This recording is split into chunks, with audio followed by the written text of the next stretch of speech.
Somewhere behind the Sun, a massive rock is being baked into fragments, unseen, unphotographed, completely hidden from our instruments. We do not know its exact dimensions, shape, or orbit. But 5 days ago, a peer-reviewed paper confirmed this invisible rock actually exists. It is shedding pieces of itself into Earth's path. We have been flying through these crumbs for weeks, fueling the fireball swarm we have documented. The American Meteor Society recently flagged a 4.5 Sigma anomaly that finally has a peer-reviewed scientific explanation. Within 24 hours, 2 visible asteroids will skim past us. They are just a distraction. The invisible one is the real story. Stick with me, because what this discovery reveals about the other objects hiding in our solar system is truly alarming. If you find this data as fascinating as I do, subscribe to the Skylab. We have more incoming telemetry soon. Tell me where on the planet you are observing from and what time it is. I want to hear your honest take. Think about it. An invisible asteroid hidden behind the Sun has been feeding debris into our path for weeks without a single telescope noticing it. How many more do you think are out there right now, hidden in that exact same blind spot we have not cleared? Let me know your thoughts. Now, let us look at the data. Part 1. The convergence no one noticed. 2 asteroids will pass Earth within the next day, yet neither one of them is the real story. Let that sink in. Typically, a skyscraper-sized rock coming closer than the Moon is the lead story. That is the target we focus on. It is the kind of event that triggers urgent push notifications with red text and exclamation points at 2 in the morning. But tonight, 2 of these objects are making back-to-back passes within a single rotation of our planet. I am telling you, as a scientist, that they are not the priority. They are merely background noise for the real event. Your eyes are fixed on them, while something far more consequential and far stranger is unfolding just out of our view. Between Saturday morning and Sunday afternoon, 2 separate asteroids will transit Earth closer than the orbital distance of the Moon. The first is designated 2026 HQ. It will cross our path at 0.43 lunar distances. The second, 2026 HJ, is coming even closer, reaching only 0.30 lunar distances. That is roughly 160,000 miles for the first and 115,000 for the second. In cosmic terms, it is a narrow miss. For us humans, it is still a vast distance. You are not in danger. Your pets and plants are perfectly safe. Both of these asteroids were detected only weeks ago, not years, not decades. They were not in our catalogues in January. No one was tracking them. They were not modelled or predicted. Then, suddenly, they appeared within a narrow observation window. Now they are flagged as close approaches, sliding past us as if they were always on the schedule. To physics, they were. We simply lacked the data to see them coming. Before your anxiety spikes, let us look at the orbital facts. Sublunar flybys happen multiple times every month. In the world of astronomy, this is just routine cosmic background noise. The universe is chaotic. Our local neighbourhood is cluttered with small bodies, and every few weeks one enters our sector. Most go unnoticed. Usually only those of us in the tracking systems and research labs find them interesting at all. The public rarely hears about them because the physics says we are safe. Passing 2 asteroids in 24 hours is not a crisis. It is not even that unusual. What makes this extraordinary is the timing. 5 days ago, buried in a peer-reviewed paper in the Astrophysical Journal, a NASA scientist quietly announced something the news cycle has not caught up with. It turns out Earth has been traversing the debris field of a different asteroid, not the visible ones, a hidden third object. This is an object with no photographs, no entry in any catalogue, no confirmed orbit, and no official serial number. Ground-based telescopes cannot track it because this object remains perpetually lost inside the intense and blinding glare of the Sun. While we have been watching the visible asteroids approach, a third invisible object has been shedding debris into our orbital path for weeks. We only detected it because that debris has been incinerating in our atmosphere. That is the real gravity of today. This is not about the two rocks we are watching. It is about the one that slipped right past our sensors. It never triggered a telescope because it was parked in a solar blind spot we have never been able to penetrate. We are only now starting to piece together evidence of its existence. Meet the fireball anomaly. Since March, the American Meteor Society has logged a massive spike in bright meteors and actual meteorite recoveries on the ground. By the end of the first quarter, they classified this as a 4.5 sigma anomaly. That is a rare statistical event. This is a verified signal, not a fluke. It has been building for weeks without a known source until this recent paper.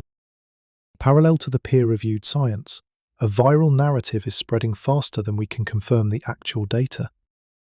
You have likely seen the posts claiming Earth is entering a debris cloud. Videos are warning of disaster with apocalyptic predictions. The objective truth is far more intriguing than the public panic.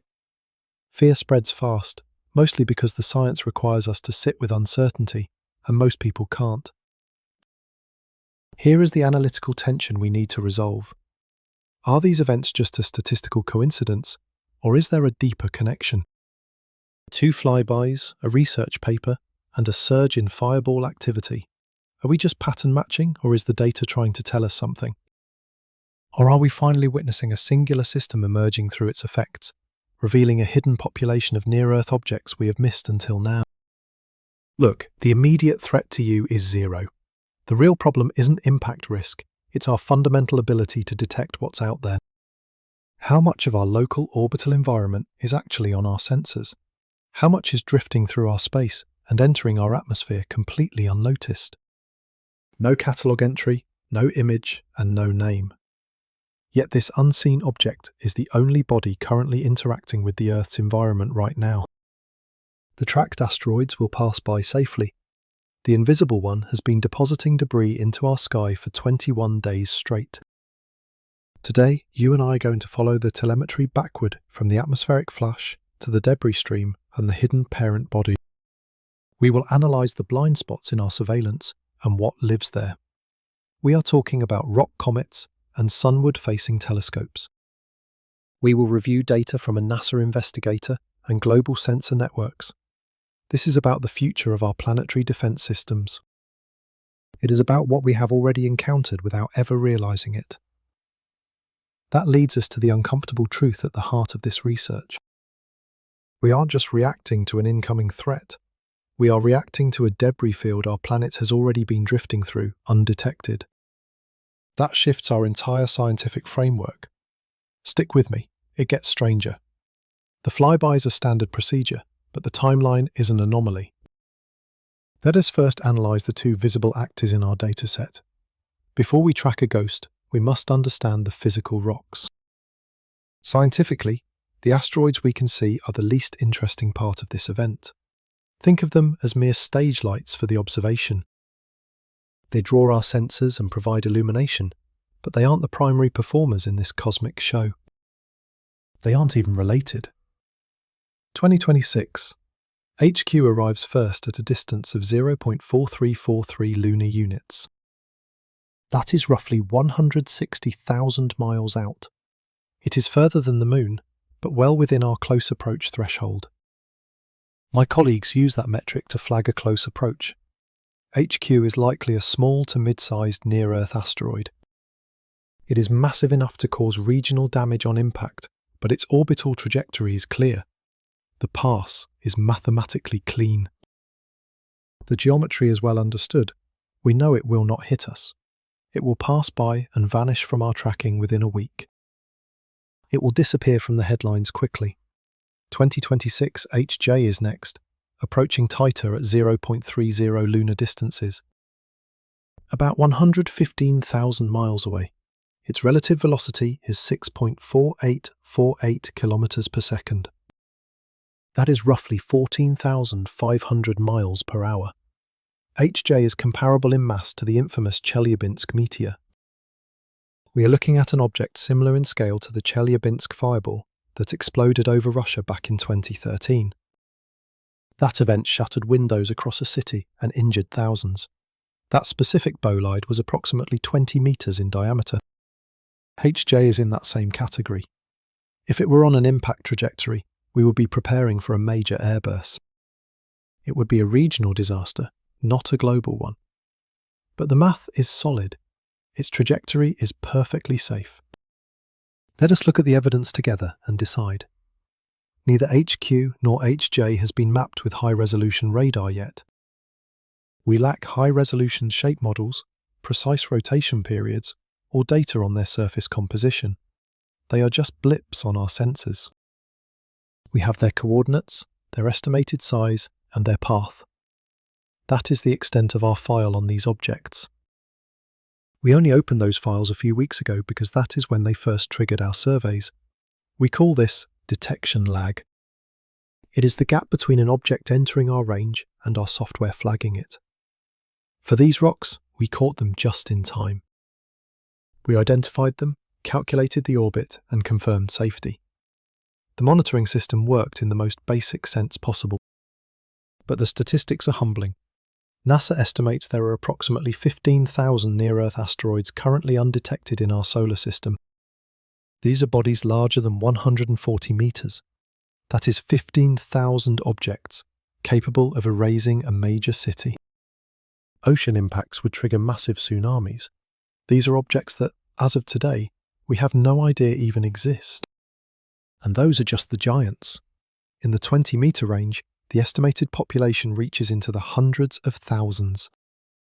They are small, low albedo, and extremely fast.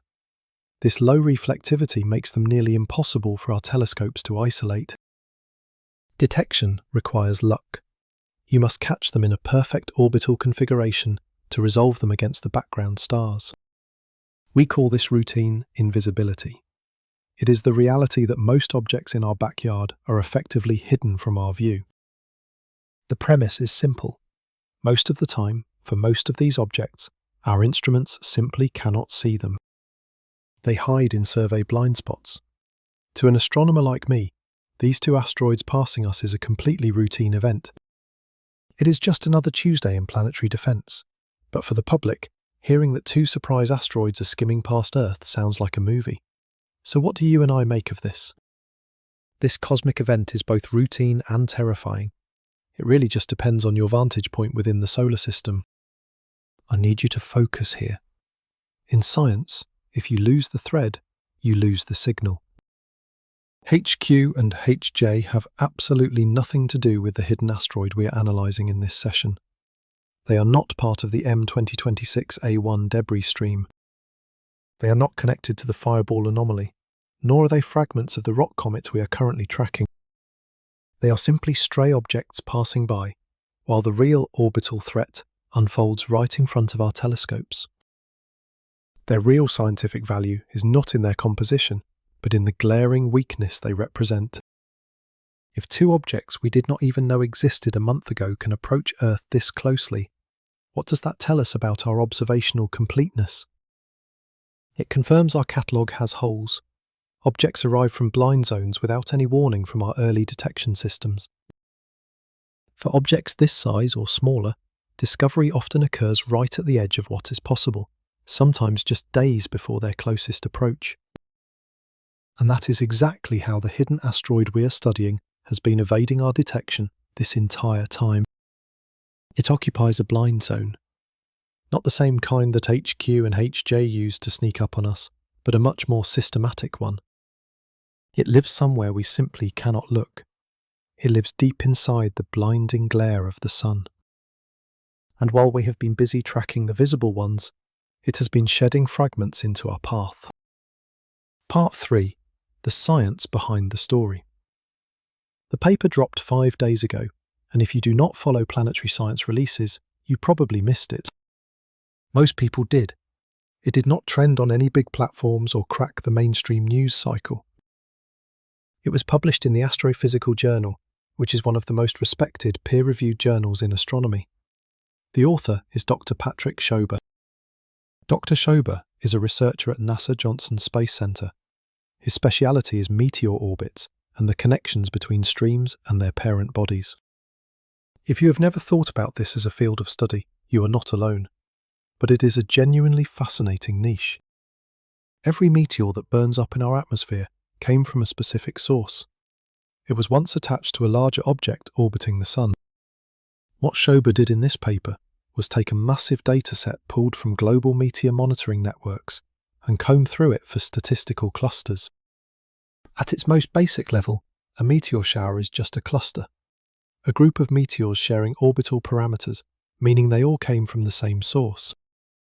The Perseids are a cluster tied to comet Swift-Tuttle. The Leonids are tied to comet Tempel-Tuttle. Every major meteor shower has a parent body. When Schober ran his analysis, he found something completely new. 282 meteors spread across multiple networks sharing orbital parameters so similar that the probability of this clustering being random was negligible. These were not random background meteors or leftovers from known showers. These were something else that we had never identified before. Because it had not been identified before, it needed a formal name. The stream was designated M2026A1. The M stands for meteor stream, and 2026 is the year. The A1 means it is the first new stream confirmed this year. It is a clinical name for a very strange object, because what Schober found was a shower with properties that pointed to a parent body we have never observed. The shared orbital parameters told an unusual story. The perihelion of the stream was calculated at approximately 0.22 astronomical units. 1 astronomical unit is the distance from the Earth to the Sun, so 0.22 units means about 22% of that distance. That is extraordinarily close. That is even closer to the Sun than Mercury ever gets. At that distance, the solar heating is brutal.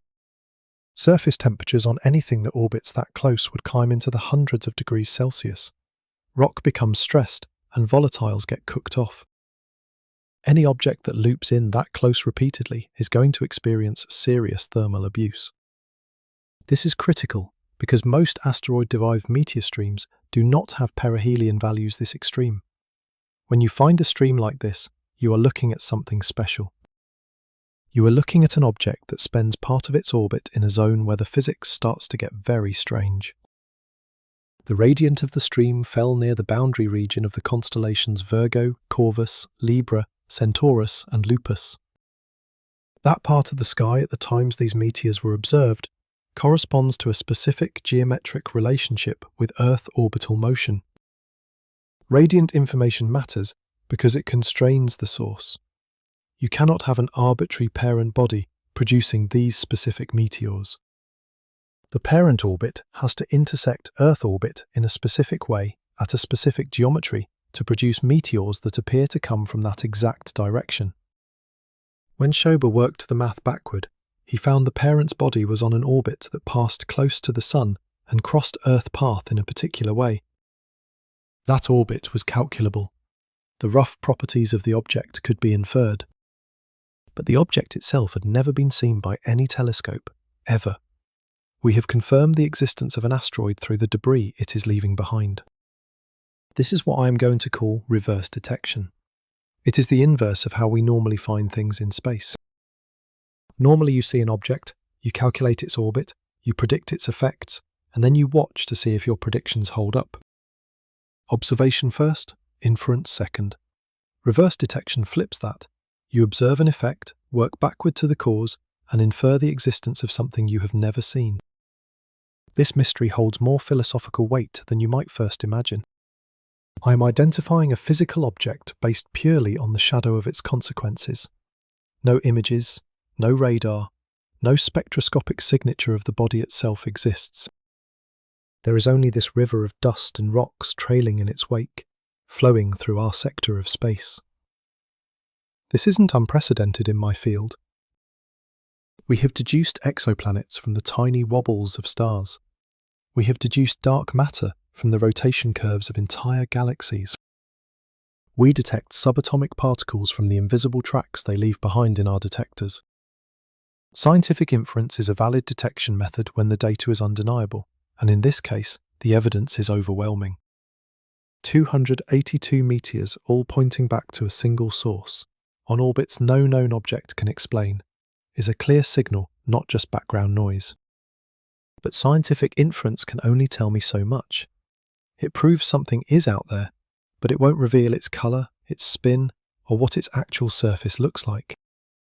Those details require direct observation. Unfortunately, seeing this specific object is impossible, given its current location in the solar system. Which brings us to the mechanism. How does an asteroid, a dry rock, produce a meteor stream? Comets do it, but rocks should stay silent. This is standard meteor shower formation. A comet enters the inner solar system, the sun heats it, and ice sublimates into gas and dust. Over time it leaves a debris trail. When Earth crosses that path, we see a shower. But asteroids aren't supposed to behave this way. Asteroids lack ice. They don't vent. They shouldn't have the volatile chemistry required to shed material and form visible streams. Or so I thought. Part 4. A new class of object. Textbook comets consist of ices like frozen water and carbon dioxide. They contain frozen methane and ammonia, the full menu of volatile compounds found in the deep, cold reaches of the outer solar system. As a comet swings toward the sun, those ices sublimate, turning directly from solid to gas without ever becoming liquid. The escaping gas drags dust with it, creating the glowing coma and the long tails we associate with these nomadic visitors. Asteroids, by my standard definition, shouldn't do this. Asteroids are rocky, desiccated bodies. They are the parched debris of the inner solar system, born where temperatures were far too high for ices to take hold. An asteroid should simply exist as a rock. No shedding material, no tails, no meteor streams of any kind. Yet for decades, my colleagues and I have been documenting objects that shatter these long-held rules. These objects appear as asteroids, rocky and lacking obvious ice, but they behave like comets. They show activity and produce vast amounts of dust. They leave trails, they feed meteor streams. Why they do this has become one of the most fascinating puzzles in planetary science. The answer is thermomechanical stress. It sounds complex, but the concept is very intuitive, just like a cold glass cracking when dropped into boiling water.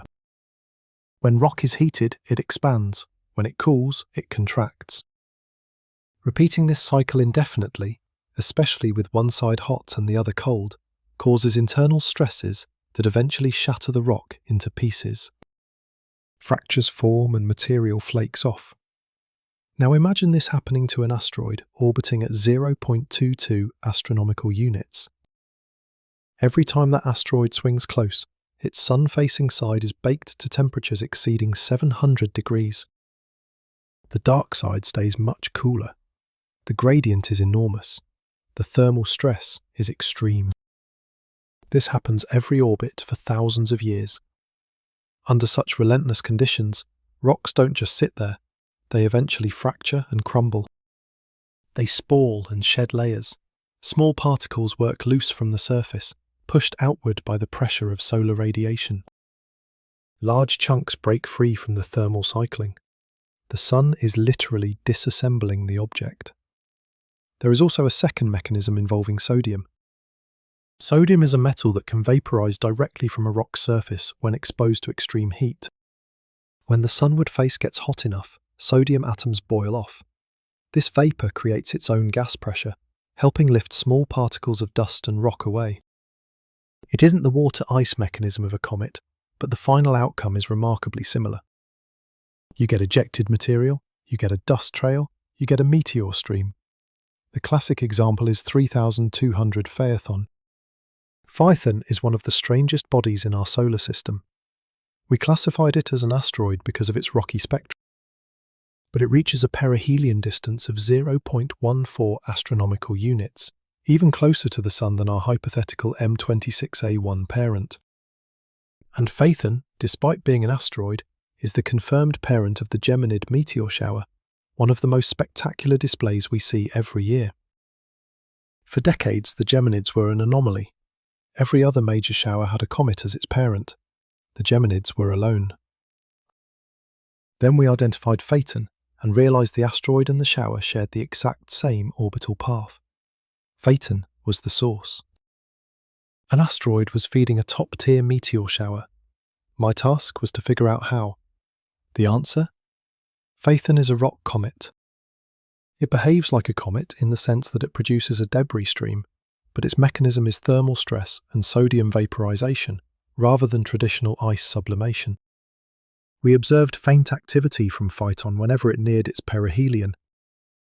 You and I now see its emissions are sodium-based, not water. Crucially, the amount of dust Phaeton produces per orbit is minute, far less than any comet.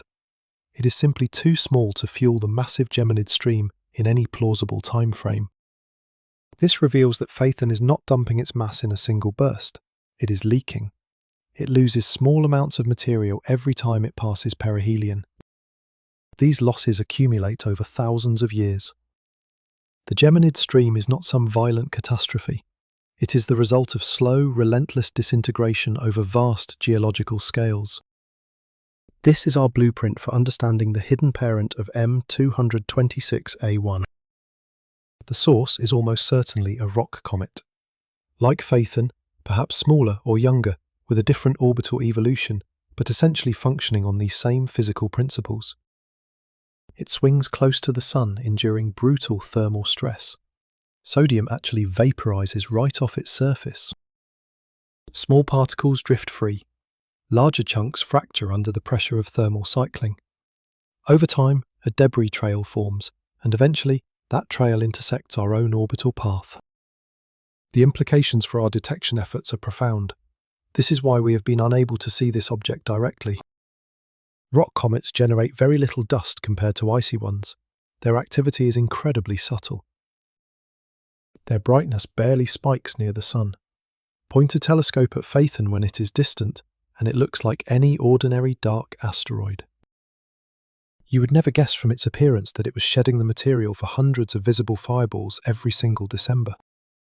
Practically, our standard detection strategies fail.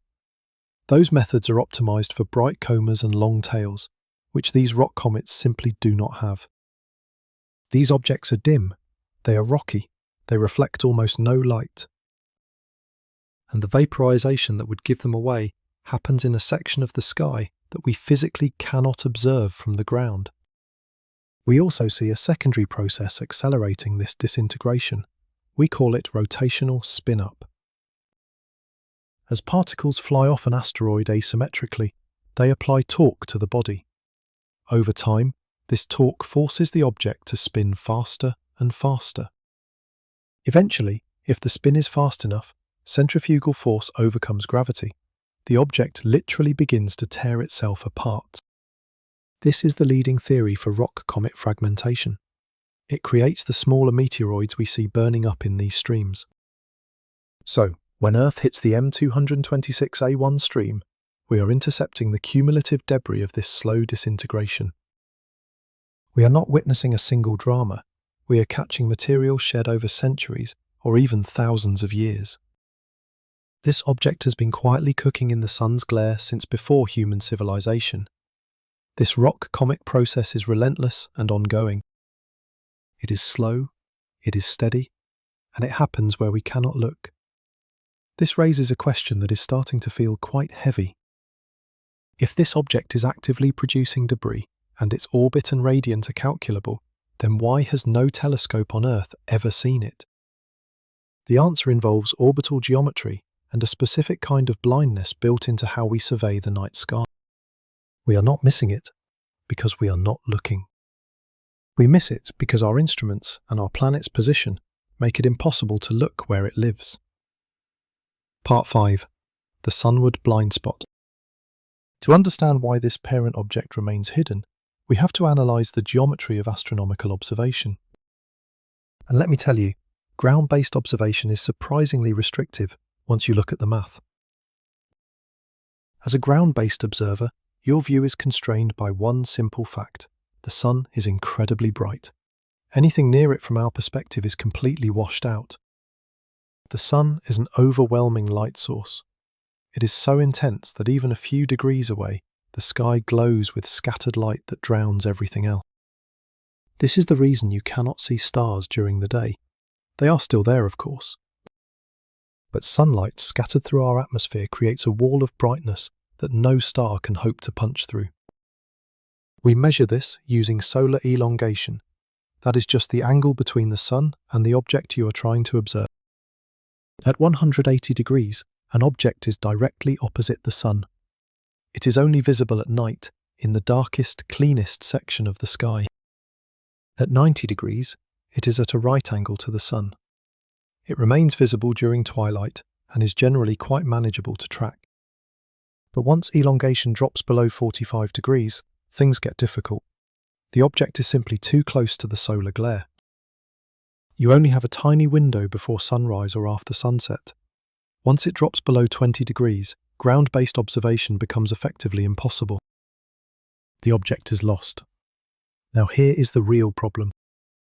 Objects that pass close to the sun, like rock comets, stay at low solar elongations. Their orbits, often 0.22 astronomical units, dip far inside Earth's. For the most critical parts of their orbit, they are either behind the sun or appearing extremely close to it from our perspective. They are in the part of the sky blotted out by solar glare. For all practical purposes, they hide in plain sight. This is not a temporary issue that resolves as it moves. It is a structural feature of the orbital dynamics. Objects with low perihelia are, by the very math of their orbits, preferentially located within our sunward blind zone. This is why rock comets were only recently recognised, despite existing for millions of years. We were literally unable to look where they spend their time. I want you to visualise this. Picture Earth orbiting the sun. Now imagine a cone extending from us, defining the only region we can actually observe. Our observation cone is wide, but it cannot see everything. There is a wedge on the other side. That sunward wedge, where our sensors are effectively blind, is absolutely enormous. It holds a huge portion of the volume where near-Earth objects spend their lives. Crucially, it hides the entire orbital region where objects with low perihelia must travel. This is our permanent observational blind region, and it is not going anywhere. We are not talking about a small gap. This is a fundamental hole in our orbital coverage. For decades, NASA has admitted there was nothing we could do to bridge this gap. This detection gap in sunward orbits remains one of the major limitations of our current surveys. Our catalogue of near-Earth objects is heavily biased toward the things we can actually see. Objects lurking primarily in the sunward region are systematically undersampled in every dataset. Our instruments make them effectively invisible. This implies the true population could be far larger. We cannot quantify the scale because you simply cannot measure what you cannot detect. However, our models suggest this blind zone could hide a massive fraction of all NEOs. We are likely talking about hundreds of objects in the rock comet class alone. This is why 2026 A1 is vital. It is not just some random stream. It proves that this blind spot is populated. It is hard evidence of an unseen reality. Real, active objects are out there right now, directly influencing the environment of our planet. The hidden parent body of this stream has been lurking in the dark for ages. It sheds material with every passage, leaving a debris trail that we just crossed through. If we have detected one indirectly, statistical probability tells us many more are out there. This is not an anomaly. It is almost certainly representative of a much larger population. The question is not whether that blind zone is empty. We know it is not. We need to know how many there are, and if any are on dangerous orbits. This is why NEO Surveyor is critical. It is designed to close this gap. The spacecraft operates in the infrared spectrum, which does not rely on reflected sunlight for detection. Instead, it detects thermal emissions. Everything warmer than absolute zero radiates heat we can track. Given the right vantage point, we can spot those heat signatures even right near the sun. Deployment is planned for the Earth-Sun Lagrange Point 1. We simply call it L1. L1 sits about 1.5 million kilometers inward from us, directly toward the Sun. From there, the spacecraft can finally survey the inner solar system and that stubborn blind zone. It is like stepping out of a room where the light was blinding your eyes. The problem is timing. NEO Surveyor is not scheduled to launch until 2027. For now, and for at least another year, that massive blind spot remains completely dark. We are forced to reconstruct this population indirectly by analysing meteor streams and annual showers. You and I do not have the eyes to see the sources yet. Think about our situation. Our understanding of the sunward zone comes from what it sends us, not from direct observation. We are basically forensic investigators who can examine the evidence but never the actual crime scene. We can track the debris, measure the meteors, and accurately calculate their orbits through space. We can infer the parent body's properties, but we cannot see it, at least not yet. Meanwhile, the blind zone keeps delivering. Material arrives and new streams are being built up. Parents shed mass, and Earth keeps sailing through orbits of objects we cannot even detect. This brings us to a question we found in Schober's paper. It is enormously important. Before the rock comet theory, we suspected a very different mechanism was at play here. Something more sudden and dramatic that could have produced such a significant debris stream. That mechanism was tidal disruption, and when Schober looked for it, he found nothing. One of our most critical tasks in science is reporting what is not there. We usually focus on discoveries, but a negative result is just as vital. Schober's paper includes a result that refutes popular online narratives. The idea was that a massive asteroid passed near a planet and was ripped apart by gravity, creating a debris cloud. This process, tidal disruption, is what destroyed comet Shoemaker-Levy 9 at Jupiter in 1994. If a body gets too close to a gravitational well, it literally comes apart in seconds. This would leave a specific signature in the data. You would see a cluster of very tightly packed orbits, because all those fragments started their journey from the exact same point. My calculations show the orbital parameters would be nearly identical, save for minor deviations introduced by the fragmentation event itself. Eventually, those orbits drift apart, but in the immediate aftermath, we should see a dense, concentrated cluster instead of a diffuse stream. Xiao searched our archival datasets for that exact orbital signature. The research features a specialized analysis to pinpoint tidal disruption in the meteor records. Our statistical methods were extremely thorough. Our dataset was massive, and we examined every possible variable across the entire parameter space. If a recent tidal disruption were truly fueling this surge in fireball activity, our rigorous analysis would have surely flagged it. It found nothing. We ended up with a null result and a strict quantitative upper limit. I calculated the potential impact of a tidal event at less than or equal to 2.3 times 10 to the power of -4. To put it in layman's terms, if tidal disruption is happening at all, it represents less than 0.02% of our observed meteor count. That is functionally zero. The data effectively eliminates tidal disruption as the cause for Earth's current events. This is a major revelation. Here is the issue. Many viral theories currently circulating assume some kind of catastrophic cosmic incident occurred. People believe an asteroid shattered or a sudden event spawned a debris cloud, and that we are watching a cosmic collision play out in real time. Such stories are gripping because they feel urgent and dramatic, but our scientific data simply does not support them. The evidence points to the contrary, confirming the slow, steady rock-comet mechanism we have been analysing together. Gradual thermal breakdown versus violent fragmentation. These represent two completely different models of how debris enters Earth's path. One model describes an object quietly shedding a debris trail for thousands of years. The other implies something that shattered recently and violently. According to Xiao's research, the evidence points overwhelmingly toward that first, gradual scenario. This means those online theories about catastrophic breakups are either deeply misinformed or intentionally sensationalized for clicks. This matters because it narrows our search. We now know with high confidence that the invisible asteroid affecting our sky is not a freshly shattered object. It is a rock comet following a cycle that predates human civilization. We are not looking at a fresh, sudden event. It is ancient and we are only just finding it. I need to emphasize that point before we proceed.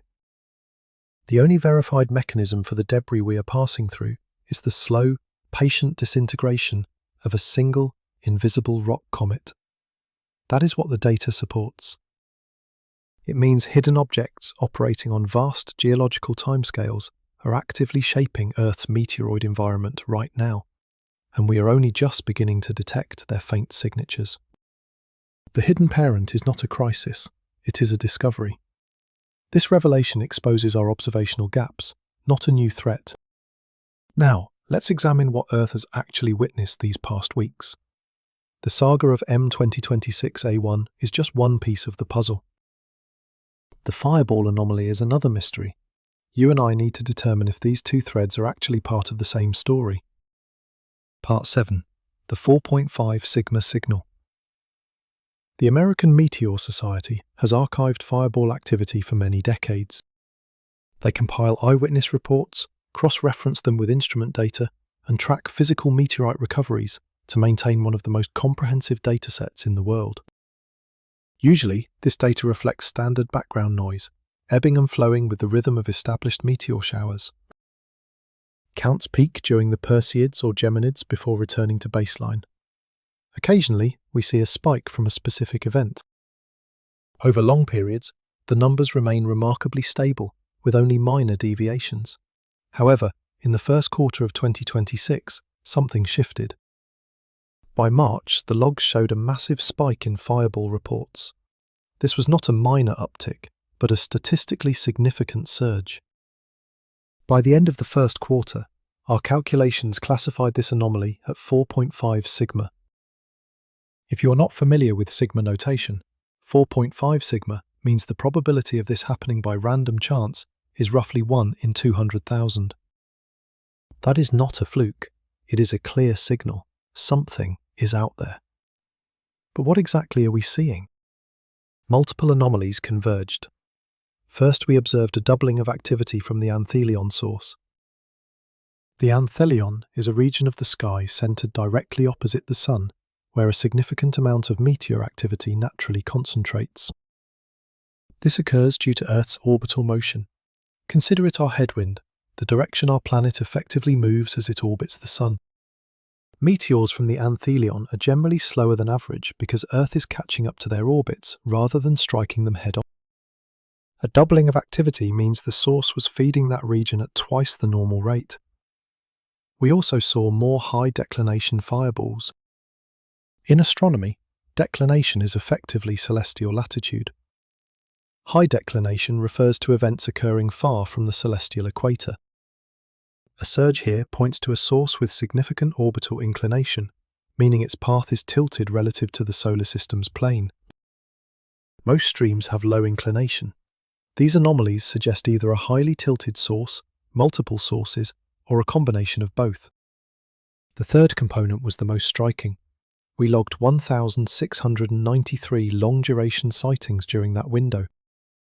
Long-duration events are incredibly rare and highly visible to the public. Seeing 1,693 in a single quarter is over 2.5 times the previous record. Beyond our visual logs, we also have confirmed sonic boom data.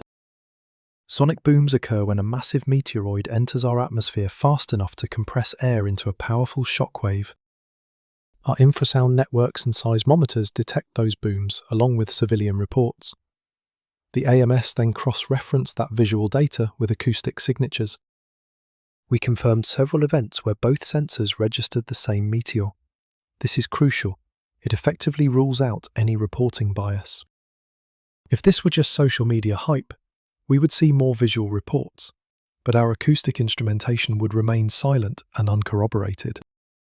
The fact that our instruments caught the same events proves they were real.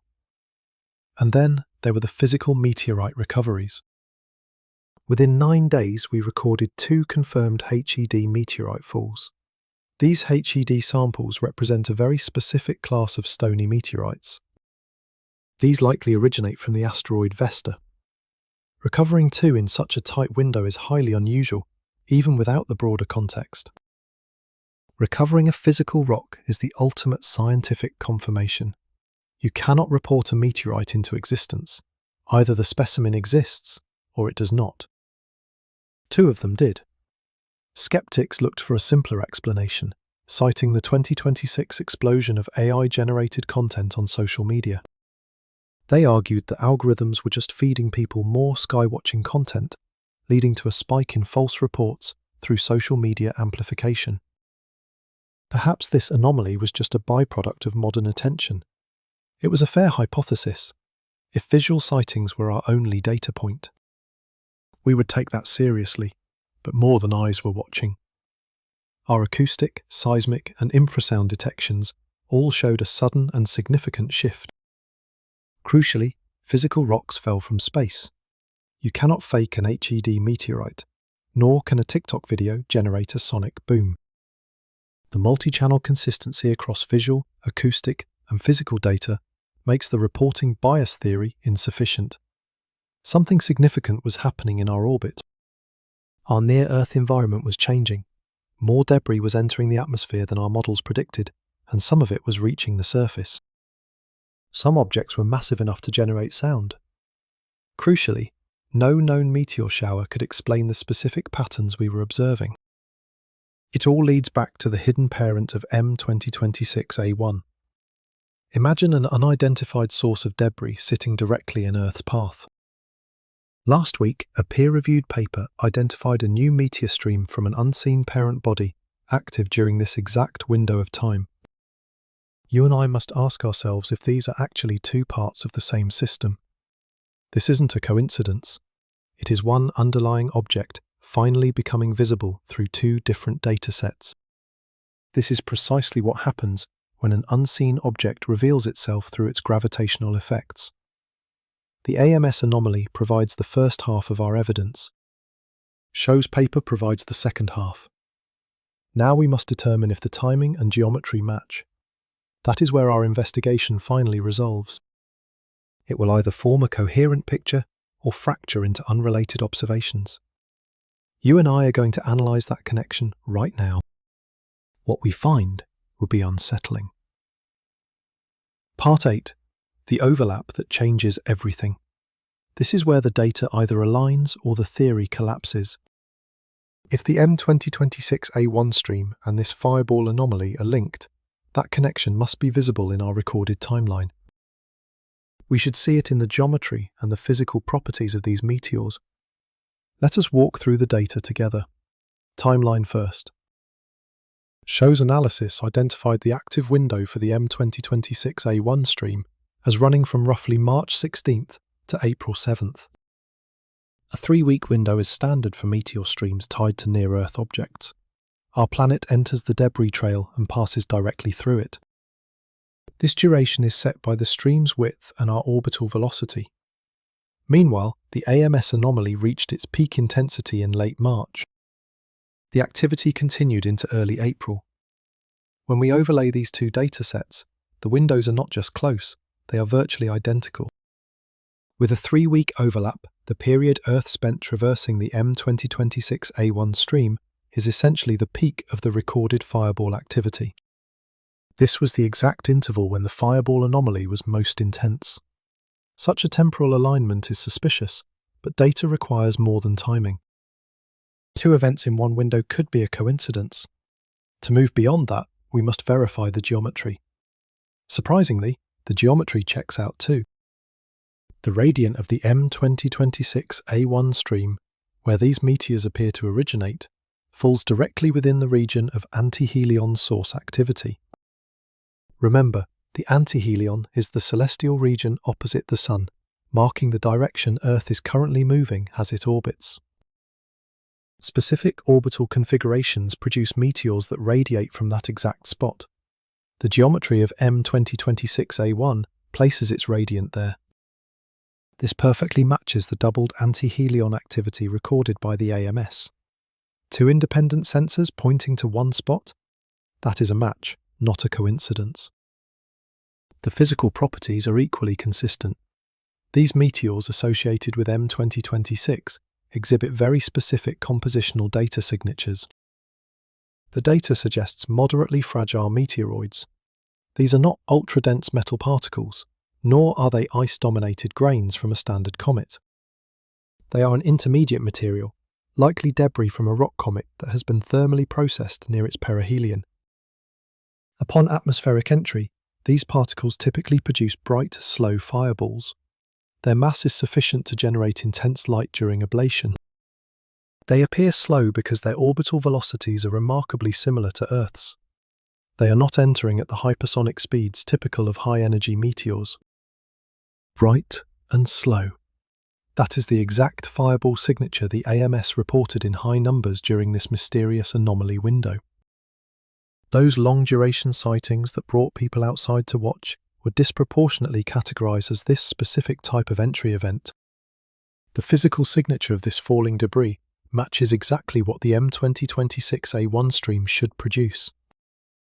When we stack the data, we finally have a plausible physical mechanism for the anomaly the AMS has been flagging since March. The trajectory, the radiance, the precise timing, it all matches. This is not just speculation anymore. We're looking at a confirmed meteor stream backed by peer-reviewed data. Its orbital geometry perfectly mirrors an anomaly that has baffled our department for nearly a month. Now, I need to be precise. In astrophysics, we are hesitant to claim causation without absolute proof, and there is a very good reason for that. Correlation is not causation, even when the data is this compelling. Just because two events align in time and space doesn't guarantee they share a direct link. It is entirely possible that M2026A1 influenced the anomaly without being its primary or sole cause.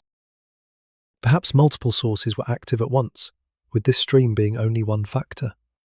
To be honest, our latest readings suggest that is exactly what is happening. Take the HED meteorite falls. They do not fit the profile of M2026A1. HEDs originate from Vesta, not a sunward rock comet.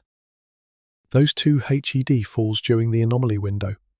They are almost certainly independent of the meteor stream we are currently tracking. They represent a distinct signal, maybe just a statistical spike in the background rate, or perhaps they are indicative of something else entirely. Even those high declination fireballs are only partially accounted for. Some might stem from M2026A1, depending on their precise atmospheric entry points. However, the high inclination sector of the anomaly suggests other sources at play, possibly debris streams that we have not even identified yet. What we are left with is a partial explanation. M2026A1 covers a huge chunk of the AMS data, but it doesn't explain everything. And that gap between what the stream explains and what was actually recorded, that is the most unsettling part of this entire investigation. Let me offer you a different framework. We might not be looking at a single celestial phenomenon here. This could be a compound anomaly, multiple independent events overlapping to create a combined signal that mimics a single event but hides a much deeper complexity. That is a difficult hypothesis to test, and even harder to explain to the public, as it requires juggling several partial explanations at once. Yet, it might be the only accurate way to describe what is happening. When you run the probability calculations on independent events aligning this perfectly, the numbers get very interesting. The statistical odds of discovering an unrelated meteor stream in the exact window of an unexplained fireball surge, with perfectly matching signatures, are incredibly low. It is not impossible, but it is highly unlikely. The chance of that happening while two unrelated asteroids buzz Earth within 24 hours, all in 1 week, is statistically staggering. Now, this does not imply these events are linked by some grand cosmic design or master plan. It does mean something in Earth's current orbital environment is generating multiple signals simultaneously, and our instruments are definitely picking them up. My training requires me to avoid overreaching. We do not have confirmed causation yet, What we have is powerful correlation and a partial explanation. We're looking at a framework where a peer-reviewed discovery aligns with a huge chunk of independent data. To be frank, this is the first time we have seen this. For weeks, the AMS data was just a ghost in the machine. Now we finally have a physical mechanism that could actually explain what happened. That mechanism was validated by peer review just 5 days ago. I want you to understand the weight of that finding. Theory and observation have finally met in the middle. Xiao's calculated stream, derived from orbital mechanics, matches exactly what the AMS recorded through their ground cameras. That is no small thing. This is exactly the kind of convergence that we in the science community live for. This is the moment when the model and the data finally begin to describe the very same object. And if this is just one component of a larger system, then what we are witnessing is the first signal of a near-Earth environment that contains far more unseen sources than we understand. That is the central thread of this story. The invisible is finally making itself known through its effects, and those effects are multiplying. Section 9. Independent Signals. I want to walk you through a few more data points. While they aren't decisive alone, they contribute to the overall picture of what is happening in our orbital neighbourhood. These signals are entirely independent from the AMS Fireball data and the M2026A1 paper, which is precisely why they are so interesting. When multiple unrelated observational channels start pointing in the same direction, you have to take that seriously. In science, even when each channel is noisy, independence gives us leverage. A single dataset, regardless of how clean it looks, can be flawed for reasons we have not even considered yet. 2 datasets from different instruments using different methods are much harder to ignore. 3 or 4? At that point, you cannot just call it a coincidence. So when we are evaluating whether something is truly occurring in the near-Earth environment, we do not simply ask if a single channel is lighting up. We ask whether multiple channels are lighting up at once, and right now, they certainly are. The first anomalous signal came from the Moon. During the Artemis II eclipse window, our lunar observers recorded 6 distinct impact flashes on the surface of the Moon. Flashes occur when meteoroids strike the lunar regolith. With no atmosphere to provide friction, their kinetic energy is released as sudden, intense bursts of light. These flashes are microscopic, lasting mere milliseconds, but with our high-resolution instruments, they are undeniably detectable. The resulting data is some of the cleanest we have for characterizing the near-Earth environment. Best of all, there is no atmospheric interference to correct for. There is no eyewitness bias or reporting lag to worry about. A meteoroid impacts, light is emitted, and the camera captures the event. It is simple physics and straightforward observation. Recording 6 impacts during such a narrow window is significantly higher than our baseline models predicted. It is not so far above the baseline to be impossible, but it is on the extreme high end of what we expect. That matters when you view the broader context. From our telescopes, the Moon sits in Earth's immediate orbital neighbourhood. It sounds simple, but the implications are chilling. The Moon orbits at an average distance of 239,000 miles. In the vastness of space, that means we are practically standing in the same spot. We share a single orbital environment, sweeping through the same dark regions of the void as we circle the Sun together. When we drift through a debris stream, the Moon follows. It is close enough to intercept the same lethal material, though the geometry is never quite perfect. Depending on its orbital position, the Moon might graze the edge or plunge right through the densest part of a debris trail. Broadly speaking, what hits us, hits them. These sudden lunar impact flashes, occurring exactly during this fireball anomaly, are highly suggestive and deeply alarming. This data is independent of Earth-based reporting. It cannot be dismissed as social media hype or some glitch in artificial intelligence algorithms.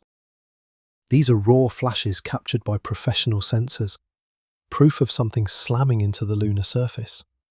And those instruments do not have social media accounts.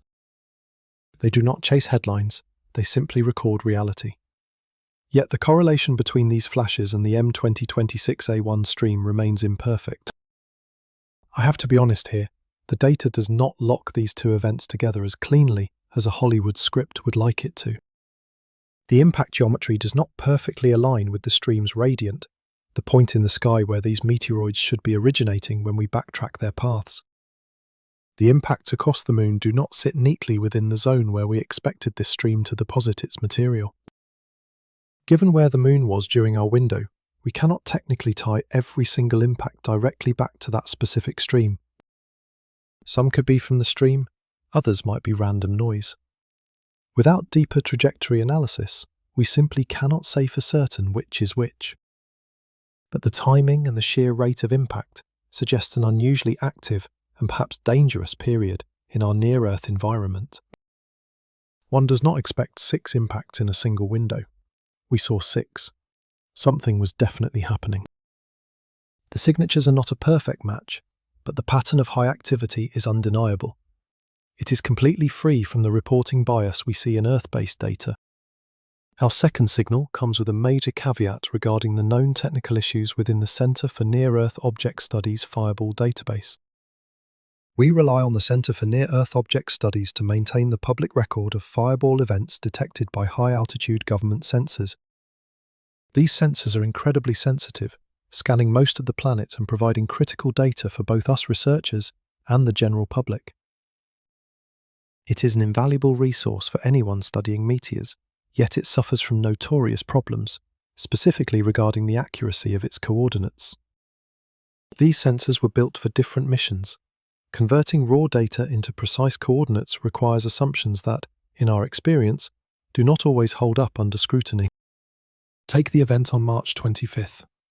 The reported coordinates were off by nearly 1,800 miles from where the fireball actually entered the atmosphere. We found this by cross-referencing eyewitness reports and news coverage. Trust me, that is not just a simple rounding error. That is the length of an entire continent.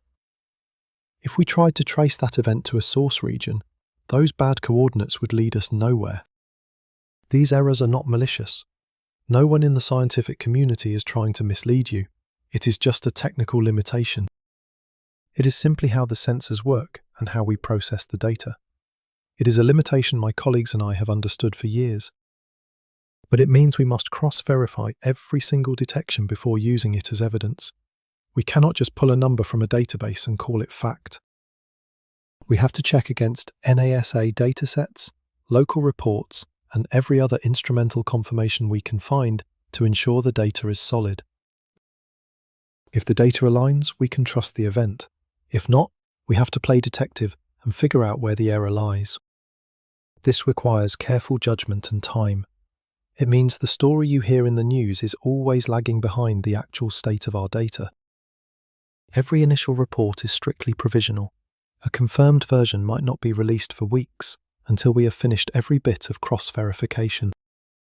During this anomaly, my peers and I spent countless hours doing exactly that, pulling raw data and checking it against every available independent report. We were comparing reports, hunting for ground observations in the news, and even analysing infrasound data wherever it could be found on the grid. We slowly built a picture of reality. Some events were easy to confirm. Others forced us to dig through foreign archives in multiple languages.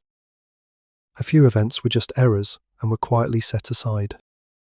Others were real and massive, but vastly different from the initial reports. The process is painfully slow, and it is far from perfect. This painstaking work never makes the headlines, but it is the only thing that separates a plausible theory from the verified scientific truth. It means our understanding of this anomaly is constantly shifting as we correct old records and incorporate fresh data from the field. Uncertainty is our greatest hurdle. To be clear, we do not yet have a perfect image of what occurred in our atmosphere this past spring. Anyone claiming otherwise is either looking at classified data or simply overstating what we can actually prove right now. We have a picture built from partially reliable sources, cross-referenced as much as possible. It is enough to conclude something strange happened, but not enough to pin down the details. As a scientist, that is a deeply uncomfortable position. We all want clean resolutions and precise numbers. We want to say exactly what hit us, when it arrived, and why it is here.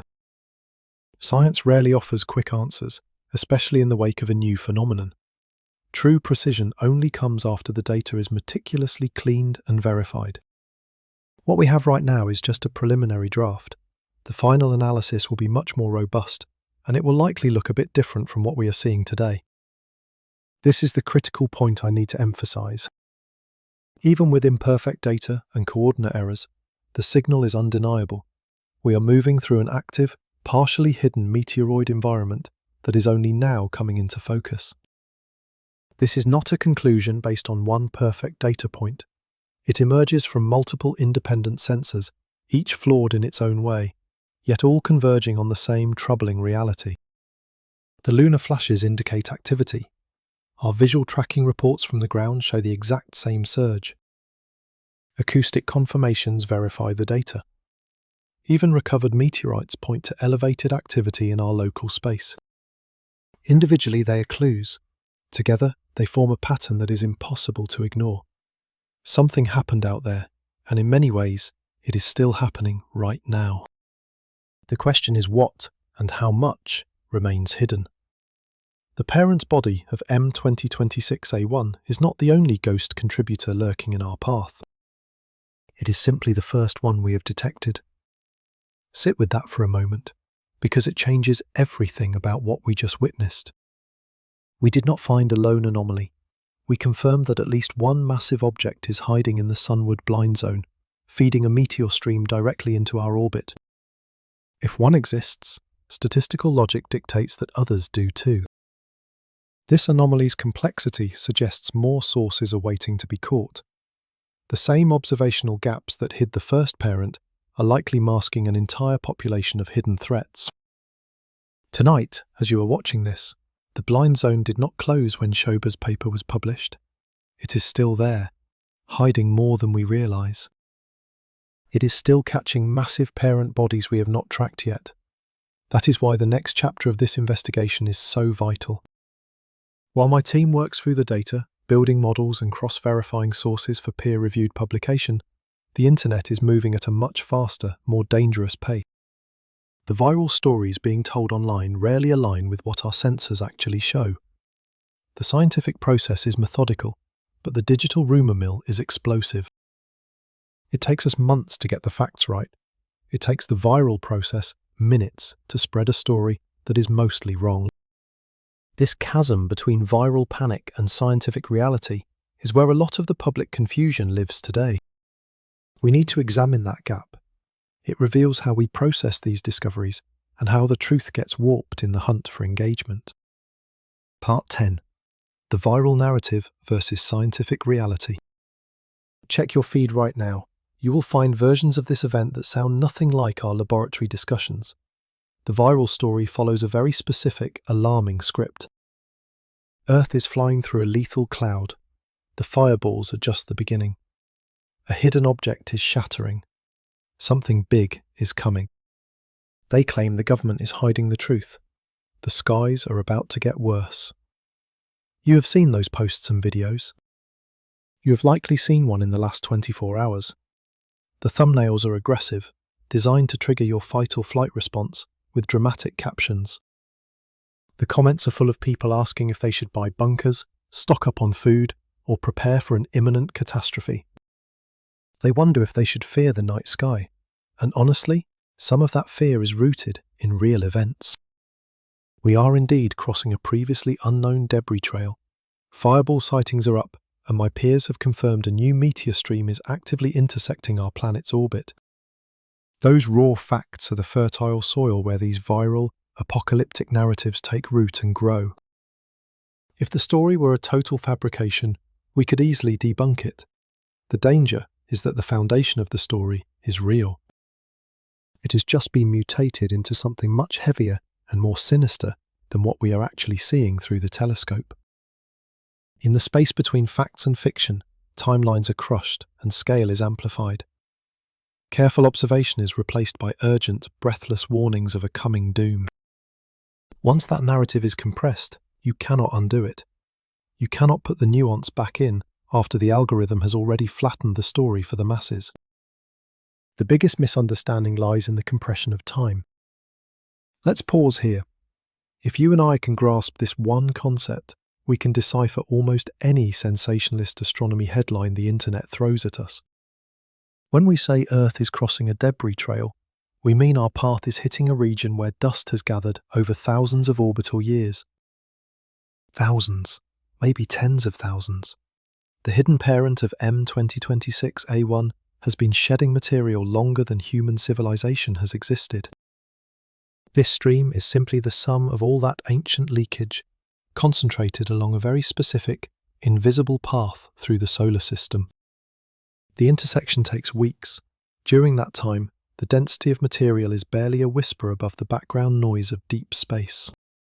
If you could somehow sample a cubic kilometre of space inside the densest part of this debris stream, you would find a handful of sand scattered across a volume the size of a city. That is the actual density. It is not a wall of rock. It is just a subtle mathematical increase in tiny particles. We only know it is there because our sensors are incredibly sensitive. These particles are mostly sand grains. They are far too small to cause damage.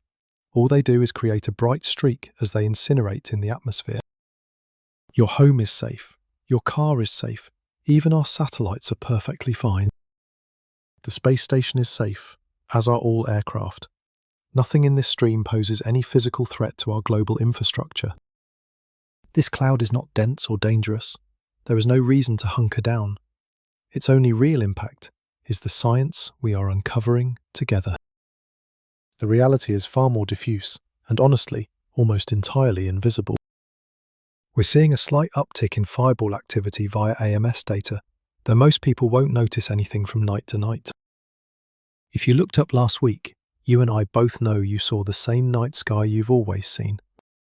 Maybe you caught a few extra bright meteors if you were lucky, but you certainly didn't see some ominous cloud. You couldn't have seen a cloud because there wasn't one. In my field, the gap between human and geological time is everything. This is where human intuition fails us. Our brains evolved for days and weeks, not the vast scales I deal with daily.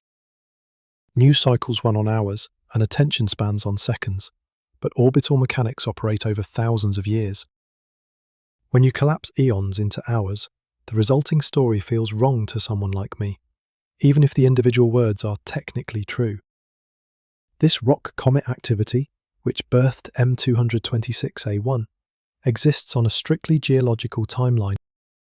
That hidden parent body has likely been shedding debris for thousands, maybe even tens of thousands of years. We're currently drifting through a stream of debris that represents thousands of years of accumulation along the parent body's orbit. This isn't a new event. We're simply intersecting the ancient history of a process that began long before my kind ever walked the Earth. This debris was drifting there when the pyramids rose and when the last great ice age finally retreated. It existed before human language itself, yet a sensational headline makes it sound like some cosmic event that started just last month. Framing this as a sudden, urgent threat is a fundamental misunderstanding of the cosmic timeline I study. It takes a slow, patient process and squeezes it into a headline. That artificial sense of immediacy is what triggers the alarm. This is why the Bible myth feels so different from my data. The physics and the observations haven't changed one bit. The debris in the stream is exactly the same, only the framing has shifted, and that frame is doing all the emotional heavy lifting. Part of the problem is that catchy narratives spread much faster than my peer-reviewed data. Science is naturally slow, careful, and qualifies every single finding. A proper scientific statement must include caveats, acknowledge uncertainty, and define the hard limits of our conclusions. If you read one of my planetary science papers, you will find hesitant words like probable, possible, suggestive of, or statistically significant. We talk this way because we have to. Academic overreach ruins careers, and bad claims become cautionary tales in my field. My world rewards scientific restraint, but social media demands urgency and an emotional hook to keep you scrolling. The phrase, "Earth is passing through a debris stream created by a slow thermal disintegration process," simply does not perform well on your feed. No one is sharing that data. No one is commenting or stitching that into a clip. But the phrase, "Earth is flying through an asteroid cloud," that performs perfectly. Both describe the same physical reality. They communicate entirely different messages, and algorithms will always favor the sensational version over my dry facts. It's not malice, it's just how the attention economy works. Urgency always wins, while scientific nuance is left behind. This is the environment we're trapped in, which is why the viral version of every discovery drifts so far from the truth. There's an overlap between truth and hype that's difficult to untangle. These viral stories aren't entirely false. I need to be clear. Calling this pure misinformation would be just as inaccurate as the sensational headlines themselves. They are exaggerated, yes, but grounded in reality. That meteor stream is real, and the fireball anomaly is a documented fact. Detecting that hidden parent body was a genuine scientific breakthrough. The problem is taking that data and wrapping it in fear. The framing changes the entire meaning. It's hard to debunk because when I push back, the response is often a defensive correction. People say, "But there really is an asteroid. There really are fireballs, and my paper is real." All of that is true. The facts aren't the issue. The emotional wrapper is. In my world, precise language is our only defense against panic. Saying we're passing through a debris stream is accurate. Saying we're flying through an asteroid cloud implies a danger level that just doesn't exist. It's accurate to say we've detected a hidden asteroid. It is not accurate to claim an invisible rock is attacking Earth. Elevated fireball activity is a scientific fact. Saying the skies are erupting is just pure fiction. We're passing through debris that took thousands of years to gather. Claiming something is shattering right now is simply false. Word choice shapes reality. A tiny shift in my vocabulary can create a massive difference in how you feel about the stars. That's why we fight so hard over specific phrases. It isn't pedantry. It's the recognition that language is a precision tool. Language is our interface between fact and perception. When that interface fails, the truth drifts into territory that's nearly impossible to correct. I need to address the extreme theories popping up in your feed, because you and I both know they aren't going away. I would much rather you hear the scientific rebuttal from me than encounter these wild claims without any context. Theories about Nibiru and Nemesis, which suggest a hidden planet-sized body on an eccentric orbit, periodically threatening our world, have been circulating for many decades. These myths go back way before my time. For 2 decades, they've haunted every major celestial event we've tracked, from planetary alignments to solar maximum cycles and seismic spikes. But here, they fail. They fail because the physics simply does not support the theory. Look, a planet-sized mass on a periodic orbit near Earth would inevitably tug on everything else in our solar system. We would see outer planets shifting. It would be buried in our long-term records and scream from our gravitational models. But those records are empty. In my field, absence of evidence is proof of absence, when the signals are too massive to miss. If it were out there, we'd know. Not because of some government whistleblower, but because our orbital math would break. And right now, it is perfect. For 2026, the hidden parent of A1 is no planet.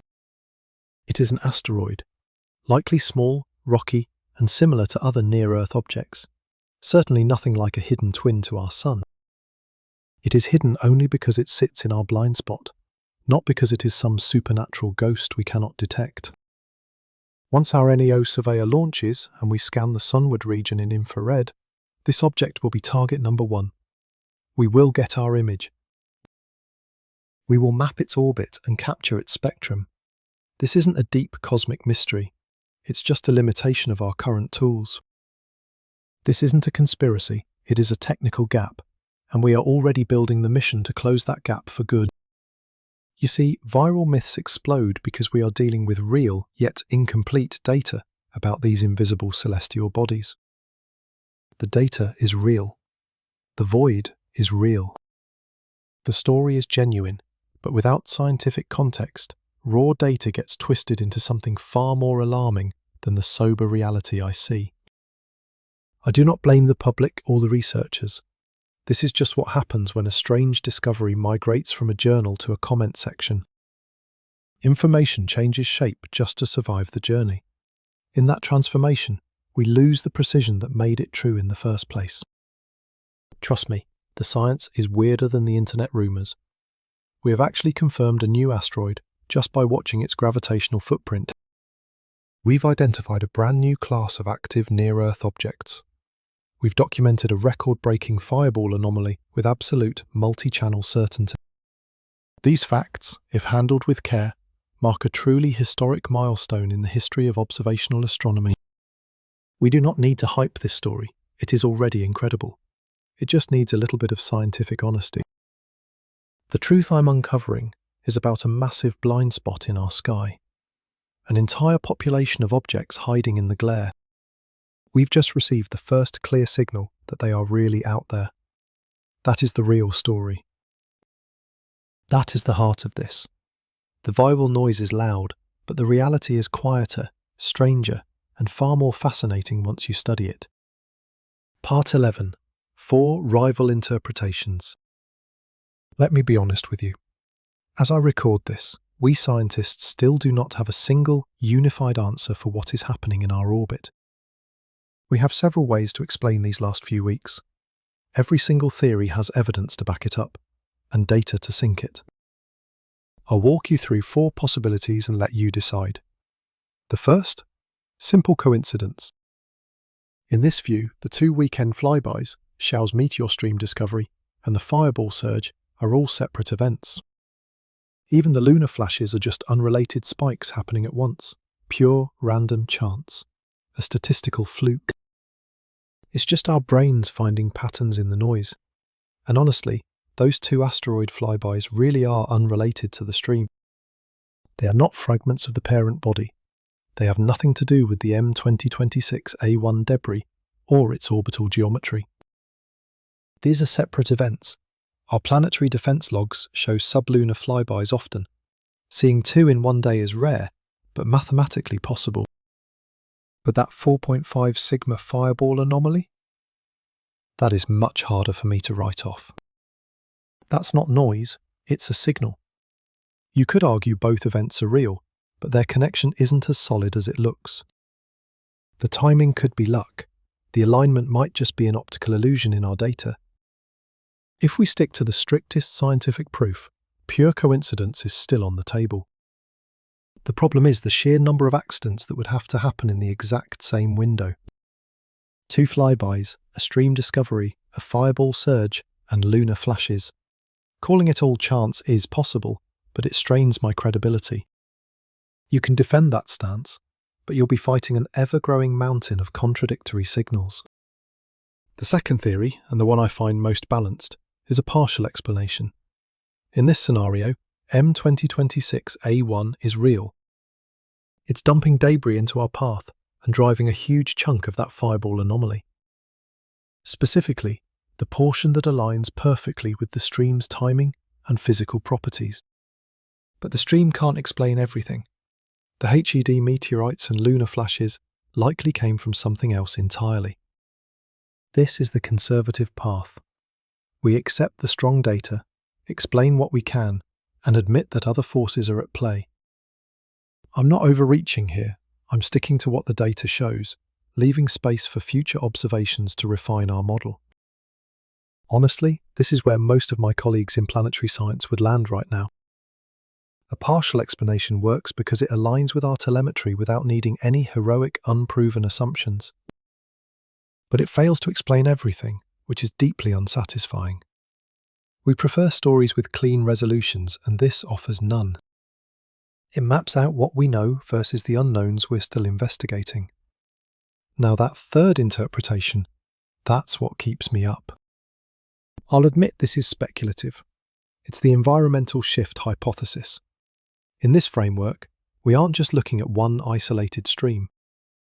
We're seeing signs that Earth's local meteoroid environment is shifting, maybe in ways our current models can't even grasp.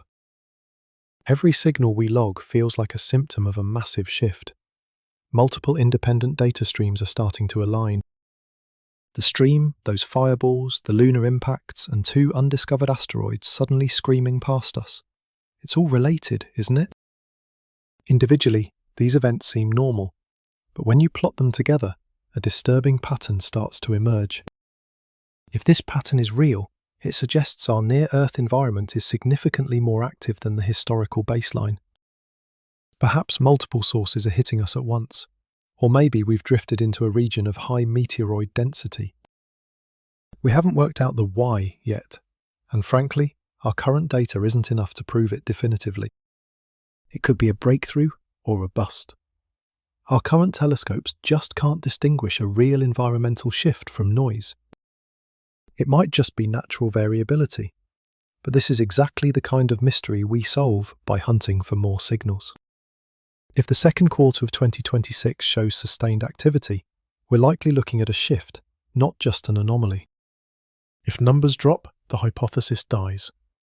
Then there's the null hypothesis, the boring one. It claims nothing unusual is actually happening. Maybe everything we're seeing is just normal variability, exaggerated by better sensors and the megaphone of social media. Perhaps the fireball surge is just an illusion. More dashcams and AI content creators making a mountain out of a molehill. Years ago, this would have been an unremarked quarter. The meteor stream is real, sure, but its actual impact is negligible.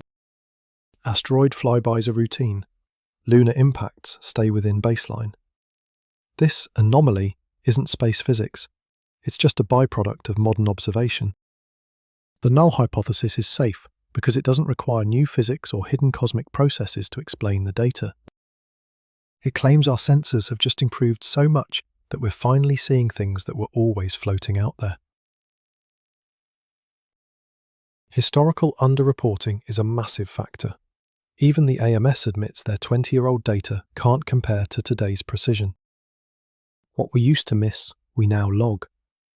But the null hypothesis falls apart when you look at physical evidence. You can explain away sonic booms with better mics, but you can't dismiss physical meteorite falls as a detection artifact. Those rocks are either on the ground or they aren't. 2 arrived in 9 days. Is that statistically significant? Our baselines are so uncertain, but it's a data point we can't ignore. Looking at all 4 options, the evidence points toward a partial explanation. Pure coincidence is becoming very hard to defend. That broader environmental shift theory is fascinating, but we lack the hard data to test it with real rigor. The null hypothesis fails to cover everything. This partial model fits the data without making too many assumptions. I have to emphasize this. We don't have decisive evidence for any one theory yet. Our knowledge is currently in a state of flux. Anyone claiming certainty is either hiding data or overstating their confidence. Those AMS second quarter numbers are critical. If the fireballs continue, the environmental shift hypothesis gains serious ground. If activity returns to baseline, this was just a localized event, maybe tied to that specific meteor stream window. If more meteor streams emerge from our global sensor network soon, it'll strongly support the broader shift theory. Once NEO-Surveyor launches, it will finally settle the mystery of the sunward blind zone once and for all. If it finds the rock comets our models predict, it proves the blind zone is populated and validates years of work. If that population is smaller than we thought, everything changes. This scientific process is going to take years to unfold. We're at the beginning of this investigation, not the end. One single paper or observation won't give us the answer. The truth will emerge from the slow accumulation of data and the rigorous testing of these competing hypotheses. We're finally seeing what's really in our near-Earth environment and how it's actually evolving. What's vital is that we finally have a testable hypothesis linking a peer-reviewed discovery to this strange anomaly. That's the milestone. We don't have the answer yet, but we've finally framed the question with enough precision to find it. Part 12. The real question. I want to pull you and I back to the beginning, because if you followed this journey, you deserve to see the whole picture. And that picture, once fully developed, looks nothing like the sensational headlines we have seen this past week. This convergence is what matters. 2 asteroids skimming past within 24 hours, one of the closest pairs we have ever logged. New research identifies a hidden meteor stream whose parent body has never been caught on our sensors. A 4.5 sigma fireball anomaly has been building since March. Its origin remained a total mystery until 5 days ago. Panic is outrunning the science, turning geological time into urgent headlines. The actual data does not support the alarm, but it is all hitting at once. Alone, none of these events are earth-shaking. Flybys happen, papers get published, fireball counts fluctuate. Viral narratives emerge every time space makes news. Here is what is different. When you and I overlap these datasets, they reveal a chilling story about the limits of our vision. It is about what we can see, what we cannot, and how much of our neighbourhood operates in regions we cannot observe yet. The phantom parent asteroid is the real breakthrough here. I am determined to make sure that discovery does not get buried. Those 2 visible rocks passing by tomorrow are just the trigger. They are the only reason this week is even in the news cycle. They grab the spotlight, but the true substance of this discovery, the part that actually matters, is that invisible third body. Hidden in the sun's glare, never imaged. We only know it exists because its debris is currently burning up in our atmosphere. Looking through this lens changes everything. These flybys are just a cosmic coincidence that forced the public to look up. Attention was drawn to a moment that was already scientifically critical, for reasons that had nothing to do with them. They are the spotlight hitting a massive detection gap, a blind spot baked into how we map the near-Earth environment. How long has this gap been hiding an entire class of active objects? This detection gap is our core problem. The scale of this gap dwarfs any single rock. We have now confirmed that a rock comet lives in our sunward blind zone. It is dumping a massive meteor stream into our path. So how many more are out there?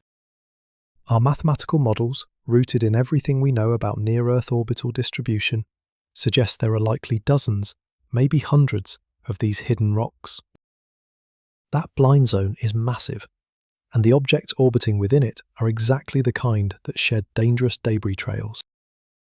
We are reconstructing a ghost population. Every new stream or anomaly is a critical data point in this forensic map of the void. Each fireball we track adds a line to that reconstruction. M2026A1 is just the first confirmed case. It will not be the last. What does this do to planetary defense? It changes more than you might expect. Planetary defense relies on 2 pillars. First, that we can identify dangerous objects early enough to characterize them. Second, that our catalogues are nearly complete. This sunward blind zone shatters both of those assumptions. Anything in that zone is invisible to our current instruments. They can cross Earth's path for decades without ever being detected. Most are likely small, but some might not be. The truth is, we simply do not know because we are blind. Rock comets crumble slowly. They are not going to suddenly vanish or create an impact hazard out of thin air. They bleed material over millennia. But our inability to see them makes individual characterization impossible. We cannot rule out the hazards. We cannot predict their behavior or assess the risk until we close this vision gap. NEO-Surveyor is the first step. Future missions will provide clarity, but right now we are flying blind, and the anomalies are finally exposing our ignorance. Let us look back at that fireball anomaly. M2026A1 explains a lot of it, but not everything. Data from lunar flashes and high declination events suggest there are additional contributors we have not yet identified. We could be looking at new streams or just statistical variations. We simply do not have the data yet. We cannot fully account for what happened to our atmosphere for 3 weeks this spring. That is a serious red flag. It means the detection gap is likely wider than a single asteroid. Now we have to ask the truly difficult questions. How many streams are buried in our data? How many parent bodies are currently hiding in the sun's glare? How much of our local environment comes from sources we have never seen? These are no longer just rhetorical questions. We will find the answers as more data trickles in and new instruments finally come online over the next few years. This investigation is just starting. I cannot overstate how much the success of future missions matters to our survival. When NEO Surveyor launches in 2027, it will rewrite a massive chunk of our near-Earth object catalogue. Rocks that have been ghosts since the dawn of astronomy will suddenly blink into view for the first time. We will finally see the objects we have only guessed at. New discoveries will flood our very first datasets. That moment is coming soon. In the meantime, you and I need to keep our eyes on the data. I am still crunching Meteor Network data, publishing peer-reviewed work on these new streams, and cross-referencing fireball anomalies. We are mapping an invisible population by watching its shadow. This is slow, painstaking science, but it is our only way forward. This is the bridge, closing the distance between our limited vision and the reality lurking out there in the dark. I need to share one final thought. It is crucial for grasping the science behind this pivotal moment in our history. Looking back at our history with the cosmos, we once viewed the night sky as nothing more than a static canvas.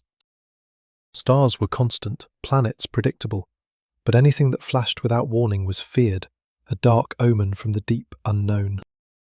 Back then, a meteor was a message from the gods. We have evolved, but the mystery has not entirely vanished.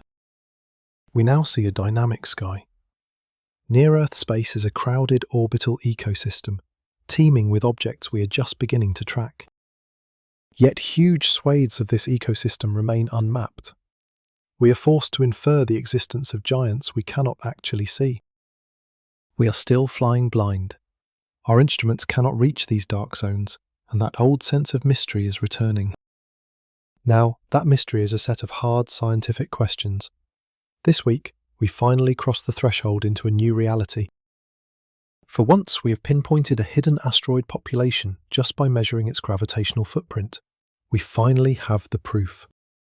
The blind zone is not empty, it is active, and our understanding of these hidden neighbours is about to get much deeper. Over the coming years, our data will turn these theories into hard facts, as our telescope technology finally catches up. Tomorrow's flybys are not the real story. Even that 4.5 sigma anomaly is just one piece of a larger puzzle. The new paper gives us a framework, but the true significance lies beyond the data points and the published charts. The real story is the detection gap, a blind spot that has concealed a massive population of active objects for eons. This population is surfacing through our slow, patient work. We are not just reacting to a threat, we are uncovering a hidden world. We are finally acknowledging what Earth has been drifting through for millennia without us ever noticing. That is the core truth. That is the reality documented in Shower's paper and hidden in the fireball logs of the American Meteor Society. The parent body of M2026A1 is not some looming disaster, it is a profound scientific revelation. It exposes the limits of our vision and reminds us how much of our solar system operates in the shadows. Space is far more crowded than our catalogues admit. It always has been. The difference is that we are finally watching. Inference is the first step of discovery. The invisible asteroid feeding our meteor showers has been our silent companion all along. It required a mountain of evidence and a lucky week of flybys for us to finally realise what was right there. What happens next is the real mystery. If one hidden object exists, many others do too. Finding them is now inevitable. The question is how many are out there, and what secrets they will reveal about the dark corners of our sky. Next time you look at the stars, remember that you are only seeing a tiny fraction of the objects surrounding our planet. The population lost in the sun's glare is finally making itself known through the trails of its own burning debris. It is a cosmic message written in ancient fire, proving we have been sharing our neighborhood with something entirely new. Pay close attention this week. For the first time in our history, we are seeing things that have always been there. Stay curious. The next breakthrough is likely already approaching, hidden in a form we have not even learned to detect yet.